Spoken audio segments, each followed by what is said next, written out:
गत दिनों संसद में गृह मंत्री अमित शाह के द्वारा बाबा साहेब आम्बेडकर का अपमान किया गया, जिसके बाद कांग्रेस का कहना है कि वो ये सब सहन नहीं करेगी।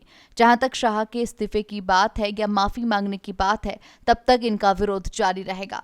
उक्त बात पूर्व मंत्री बाबूलाल नागर ने एक प्रेस वार्ता को आयोजित करते हुए पत्रकारों से कही। उन्होंने आगे कहा कि वर्तमान सरकार का 1 वर्ष पूरा हो चुका है, किंतु इसके बाद भी अभी तक एक भी कार्य पूरा नहीं हुआ। विकास का कोई नामो निशान नजर नहीं आया। सरकार पर कर्ज का भार बढ़ता जा रहा है। सारी योजनाओं के नाम बदल कर रख दिए गए हैं। बीजेपी वॉशिंग मशीन की तरह कार्य कर रही है। भ्रष्टाचारियों को बीजेपी ज्वाइन करवा कर उनके पाप धो रही है। 365 दिन से ज्यादा समय हो गया, आज तक 100 दिन का रिपोर्ट कार्ड में उपस्थित है। आज राजस्थान के गांवों से बिजली गायब हो गई, किसान ट्रांसफर के लिए तड़फ रहा है, यूरिया खाद, किसान परेशान है। इस बार तो किसानों को बीज भी उन्होंने उपलब्ध नहीं करवाया है। त्राई कर रहा है पानी के लिए, सिंचाई के लिए। राजस्थान का किसान कांग्रेस की सरकार की जो कल्याणकारी योजनाएं थी वो पूरी तरह इन्होंने बंद कर दी है।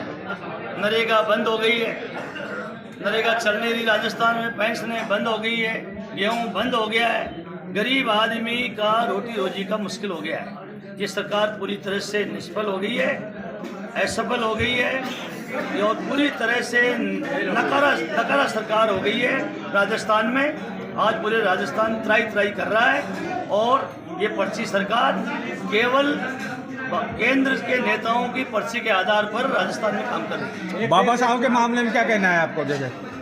बाबा साहब का भारत के गृह मंत्री जी द्वारा जिस तरह से बाबा साहब के लिए जो शब्द बोले गए हैं, ये पूरे हिंदुस्तान के आम आवाम, गरीब, पिछड़े, दलित, उनको बहुत बड़ा आघात लगा है। और भारत का प्रधानमंत्री है, भारत का गृह मंत्री है।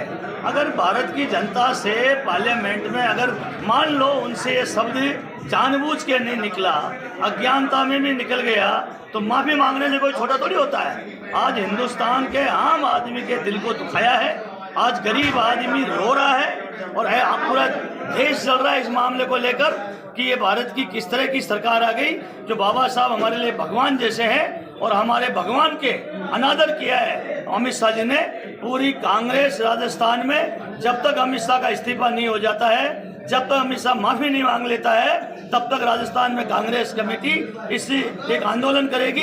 राजस्थान लेवल पर करेगी, जिला लेवल पर कर रही है, जगह जगह आंदोलन हो रहे हैं और भी आगे आंदोलन होंगे। गवर्नमेंट का एक फंडा है, कई चुनावों में स्थानीय मुद्दे भी रहते हैं, स्थानीय मामले भी रहते हैं। और ये इस तरह से हिंदुस्तान जो चुनाव देखा अभी लोकसभा का 400 पार वाला जो था ना नारा, वो जो टाई फिश हुआ, तो अब नरेंद्र मोदी जी को समझ में आ गया हिंदुस्तान की जनता जाग गई है, दलित जाग गए हैं, पिछड़े जाग गए हैं, गरीब जाग गए हैं। तो एक चुनाव के बहाने से मंदिर मस्जिद का हमारे मुल्क में वातावरण बनाकर ये एक चुनाव के बहाने से दोबारा सरकार में आना चाहते हैं। मैं तो ये समझता हूँ अभी एक चुनाव का माहौल ही नहीं बन पाया, एक चुनाव का तंत्र ही हमारे पास नहीं है। ये केवल ये कोशिश कर रहे हैं, लेकिन ये कामयाब नहीं होंगे। रघुनंदन श्रृंगी की रिपोर्ट।